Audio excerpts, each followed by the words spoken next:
I'm going to just lay out the format for the evening, and then we will, gentlemen, if you guys want to begin and get your seats, feel free to move around me. I'm going to be over here at this podium because I have notes, which is a joyful thing. So I wanted to begin by going through what the format is for tonight. First off, I want to apologize in advance, but there will be no audience questions. We are missing one of our candidates, so we're going to change the format, and each candidate will now have a 1-minute opening statement. There will be 3 segments to this debate tonight. We're going to cover 3 different acts, if you will. So y'all strap in, it's going to be exciting. We're going to talk about domestic policy. Then we're going to talk about international policy. And lastly, we're going to talk about issues facing our democracy. Not every candidate will have an opportunity for rebuttal to the initial question posed to a specific candidate. So what that means is that I will direct a question to a specific candidate. That candidate will then have 90 seconds to outline their answer and detail their answer. I will call on a specific person. Then for rebuttals, there will be 2 candidates that will answer each question. Each of them will have 60 seconds to rebut. Now, this is a debate. This is not a forum. Therefore, not every candidate is answering the same question. Gentlemen, we want to hear and know the differences of how you think about policy, how you think about your impact as a future congressman, and how you think the current congressman has or has not done. So, if a candidate is specifically called out during their answers or during a time, they will have an opportunity to respond to a question for 30 seconds. So it's a little bit wonky on timing, but we want this to be exciting and lively for all of you and for all of you, and give each of them an opportunity to really detail their positions. Each candidate will be allowed a closing statement of no more than 1 minute. And there's a fabulous timekeeper here for your benefit. Susan, would you mind showing the 60-second? Perfect. In orange, you will see 60 seconds. And in blue, 30 seconds, 15 seconds in yellow, and then once you conclude, stop. So we want to make sure that you're keeping on track. Susan's there for you. So, without further ado, I think, what is our mic situation? I think I've got a mic. I'm going to toss this to you. Okay, wait. I think before I begin, how rude, I forgot to introduce the candidates. Oh my gosh.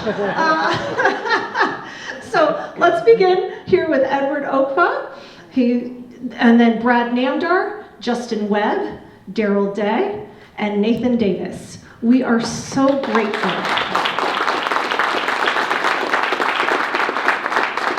I just want to say personally, this is an arduous process, and you have my utmost and tremendous respect for not only being in the arena, but standing up for your values and standing up for our community, and we're really looking forward to hearing from you. So, with that, we will begin our 60-second first opening statement, and we'll start with Mr. Okpa. Good evening.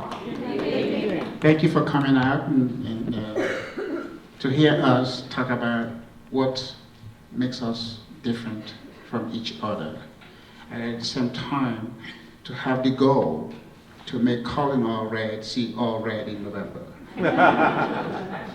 It's important because this district used to be what? Republican, and somehow by default he got into it, and now we have to take him out.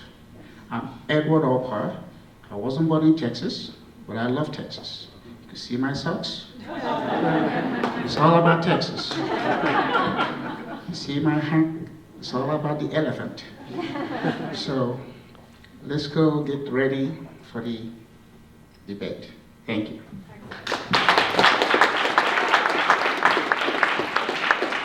How's everybody doing tonight? I'm excited to see everybody here. So I'm Brad Namdar, okay? So I was born here in Dallas, raised in Collin County in Plano. I'm a Republican, just like everyone else here. Colin Allred's a Democrat, and we are going to be having a primary and then a general. And we have to pick the best candidate to be able to go and battle and be able to win it and flip it back red. You have to know and be ready and fire. Colin Allred and any one of these guys is a fine candidate to go against them. I'm going to be the first one to tell you that. But I'm honored to be able to be in front of you guys here today. I'm honored to be a Texan, I'm honored to be American, and I'm honored to be able to share my ideas with you guys today because it's scary what's happening. It really is in our country. And we're going to need a dog fighter and a hunter to be able to win this general, this next cycle. So we all need to support the candidate at the end of the day. So I thank you guys. Thank you for coming.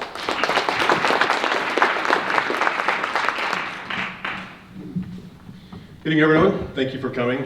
My name is Justin Webb. A little bit about me. I'm a 7th-generation Texan, born and raised in Texarkana, went to high school down in Tyler. Enlisted in the Marine Corps, was later on commissioned in the Navy. I now work as an investment banker here in Dallas. But the reason I'm up here, standing here before you today, is in August, I had to spend a couple months smuggling my own interpreters out of Afghanistan. I reached out to our elected officials, to Van Taylor, to Colin Allred. Colin Allred, I got a voicemail, and Van Taylor and a couple other people reached out to gave me paperwork to fill out. My friends that I'd worked with over in Afghanistan's lives were on the line, they were giving me paperwork. So we finally managed to get them all out, 3 men, 3 women, one of whom was 7 months pregnant and 10 children. I took a break, relaxed, and decided tried to figure out what I want to do next, and make sure this never happens again. So I decided to go after the very officials that caused this problem and the ones that refused to help, namely Colin Allred. Like I said, I'm a former Marine, I'm a fighter, come from a long line of fighters. Something's broken like Washington is, what do? You send in the Marines. Send me in. Take care.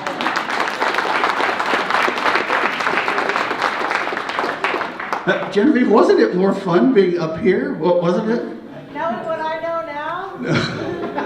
I was the last person to file in this race because I was hoping that Genevieve at the last minute had this amazing change of heart and jumped into the race, but obviously she didn't. Just 4 things you need to know about me. I'm a pro-life Christian. I'm a longtime business owner, owned a small business for 23 years. Longtime husband of beautiful Ginger here in the audience. And the 4th thing is that I am a Republican through and through. I'm the only person on this stage who has served as a GOP precinct chair. So I have been in the trenches for 15 years fighting for conservative values. And thank you all for coming tonight. And it is a new day for Congress.